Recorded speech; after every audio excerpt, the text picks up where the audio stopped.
კადრში ხედავთ საკონსტიტუციო სასამართლოს მიმდებარე ტერიტორია, სადაც უკვე 26 დღეა მიმდინარეობს უწყვეტი საპროტესტო აქციები. სულ ცოტა ხნის წინ იყო ექიმების მარში, ექიმებმა და სამედიცინო სფეროს წარმომადგენლებმა მოაწყვეს მსვლელობა ქალაქში, საქალაქო სასამართლოდან და მოვიდნენ საკონსტიტუციო სასამართლოსთან, სადაც ისინი მიმართავენ თავიანთ თანამოაზრეებს სიტყვით და აფიქსირებენ თავიანთ პოზიციას, რომ ეს ქვეყანა არასდროს არ უნდა დაბრუნდეს რუსეთში და მუდმივად უნდა იაროს წინ ევროკავშირისკენ. მზია ქედელიძე არის ამ სფეროს წარმომადგენელი, რომელიც ყოველდღიურად დგას აქციებზე, შეიძლება ითქვას, თუმცა მზია ახლა უკვე როგორც სამედიცინო სფეროს წარმომადგენელი თქვენი სეგმენტის ადამიანებთან, ამ სფეროში დასაქმებულ ადამიანებთან ერთად დგა, ხართ აქ არიან ექიმები და ამ სფეროში დასაქმებული ადამიანები.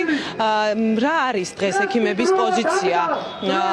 როგორ ფიქრობთ, რამდენ ხანს შეიძლება ეს პროცესი გაგრძელდეს და დგას თუ არა სამედიცინო სფერო იქ, სადაც საჭიროა ქვეყნისთვის?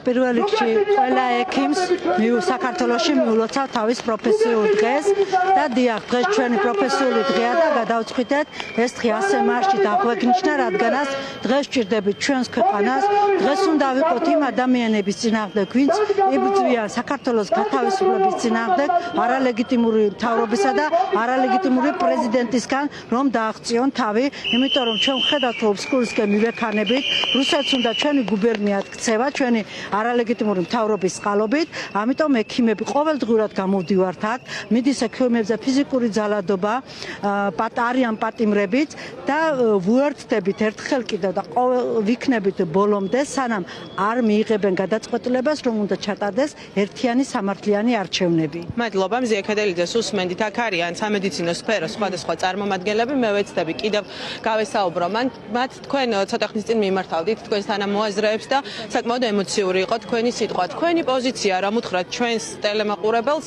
რატომ ხართ დღეს აქ და რა არის ამ ქვეყნისთვის ახლა რა პროცესები მიმდინარეობს და რამდენად მნიშვნელოვანია ქუჩაში ქართველი ხალხის დგომა?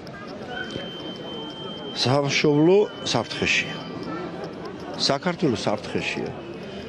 ზოგმა დიდი ხანია შევიგენით ეს და გავითავისეთ და ბევრს ჯერ კიდევ ძინავს. ძილის ბურანშია. და ეს ძილის ბურანი ისი რამ გამოიწვია? აი მონურმა დამონებულმა სიტუაციამ, რაც ერთმა კაცმა საქართველოს დამართა, მეგობრებო. ეს არის ბორია რუსი უსამშობლო ივანიშვილი. ნუ გეშინიათ. მე ვარ ჯემალ მაკარაძე, 60 წლის. ვიბრძოლებ თავიდან ბოლომდე. მე არ მინდა ჩემმა შვილებმა ხვალ ზეგ გაახილონ თვალები და იცხოვრონ რუსის ჩექმების ქვეშ. გვიანია უკვე, ძალიან დავაგვიანეთ გამოსვლა. დღეს ექიმთა დღეა, ექიმთა პროფესიონალური მუშაკთა დღე და მიულოცავ ყველა მედპერსონალს. მე მინდა რომ მთელ საქართველოს მასშტაბით მოუწოდო ექიმებს, გამოფხიზდით, იმიტომ რომ ჩვენ რახან გამოვედით ექიმები, ესე იგი ძალიან ცუდად არის ამ ხელისუფლების საქმე, მეგობრებო, და ჩვენი საქმე პირადად. ამიტომ ჩვენ არ დავთმობ თავისუფლებას. ბრძოლა თავისუფლებისათვის, ბრძოლა ბოლომდე. ეს არის ჩემი სლოგანი და აი აქ ხედავთ, ალბათ წაიკითხეთ, რომ მთავრობა უდრის კარიეს.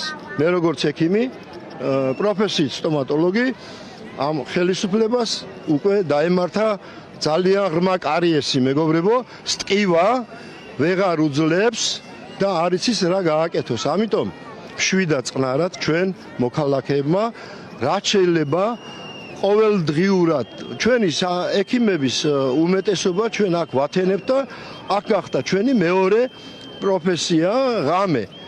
სამუშაო 6 საათის მერე, 7 საათის მერე მოვდივართ და რატო, რისთვის? როდესაც ჩვენ უნდა სამედიცინო განათლების კუთხით დასვენებით და ასე შემდეგ ჩვენ ოჯახებს მოვახმაროთ ეს დრო და ენერგია და ეს არ ვიცი, მართლაც გეუბნები ბატონო ივანიშვილო, გაახილე თვალები რა, არ გყავს ნორმალური მრჩეველი, არა გყავს ვინმე? მადლობა თქვენ სამედიცინო სფეროს წარმომადგენლებს უსმენთ აქ არიან ადამიანები რომლებსაც აქვთ პლაკატები გაშლილი ექიმები ყოველდღიურად დგანან ამ აქციებზე არაერთი დაკავებულია მათ შორის პედიატრები და სხვადასხვა სფეროს წარმომადგენლები დღეს როგორც მოისმინეთ სამედიცინო სფეროს წარმომადგენლების დღეა მათ სიმბოლურად სწორედ ამ დღეს გადაწყვიტეს რომ მსვლელობით შემოერთებოდნენ აქციას რომელიც ყოველდღიურად იმართება საკონსტიტუციო სასამართლოსთან 26 დღეა ბათუმელები დგანან აქ ამ ტერიტორიაზე და არაპირებენ არსად წასვლას და ამბობენ რომ იდგებიან მანამ სანამ ეს ქვეყანა სწორ ევროპულ გზას არ დაუბრუნდება.